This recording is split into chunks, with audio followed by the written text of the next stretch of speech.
Hi friends, నా పేరు ప్రభాకర్. మీరు చూస్తున్నారు పిఆర్ టెక్ తెలుగు. ఫ్రెండ్స్, ప్రాంతీయ రవాణా కార్యాలయం వాహన యజమానులకైతే కఠినమైన నిబంధనలు ప్రకటించిందని చెప్పుకోవచ్చు. సో అదేంటి, ఏంటి ఆ నిబంధనలు ఏంటి అనేది ఈ వీడియోలో అయితే ఎక్స్ప్లెయిన్ చేస్తాను. దానికంటే ముందు ఫస్ట్ టైం మీరు మన ఛానల్ చూస్తున్నట్టయితే మన ఛానల్ అయితే సబ్స్క్రైబ్ చేసుకోండి.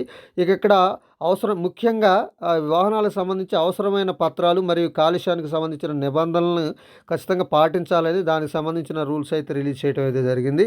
సో ఇక్కడ ట్రాఫిక్ ఉల్లంఘనలకు జరిమానా కూడా మనకి ఇక్కడ ఇవ్వటం అయితే జరిగింది. ఇక పెట్రోల్ పంపుల వద్ద కాలుష్య తనిఖీ అంటే ఖచ్చితంగా పెట్రోల్ పంపుల వద్ద ఇంధనం నింపుకోవడానికి ఇప్పుడు pollution under control PUC certificate తప్పనిసరి అని అయితే చెప్పడం జరిగింది. ఖచ్చితంగా మీరు అక్కడికి వెళ్ళి పెట్రోల్ అనేది నింపుకోవాలి అంటే డీజిల్ కావచ్చు, పెట్రోల్ కావచ్చు, మీరు నింపుకోవాలి అంటే పొల్యూషన్ సర్టిఫికేట్ అనేది కంపల్సరీగా మీరు చూపించాల్సి ఉంటుంది.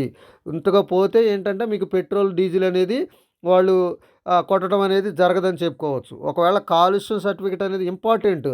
ఇక్కడ ఏంటంటే కాలుష్యాన్ని దానికి సంబంధించిన పియూసీ పొల్యూషన్ సర్టిఫికేట్ అనేది మీకు కంపల్సరీ అవసరమైంది. ఎందుకంటే కాలుష్యాన్ని నివారించాలనే ఉద్దేశంతో ఈ రూల్ అయితే రిలీజ్ చేయడం జరిగింది. ఇక దీంట్లో భాగంగా ఒకవేళ మీరు సర్టిఫికేట్ అనేది లేకపోతే మటుకు ఇక్కడ చూసుకుంటే ద్విచక్ర వాహనాలకు జరిమానా చూసుకుంటే రూ. 2,000 జరిమానా, పొల్యూషన్ సర్టిఫికేట్ లేకపోతే రూ. 2,000 జరిమానా అయితే పడుతుంది.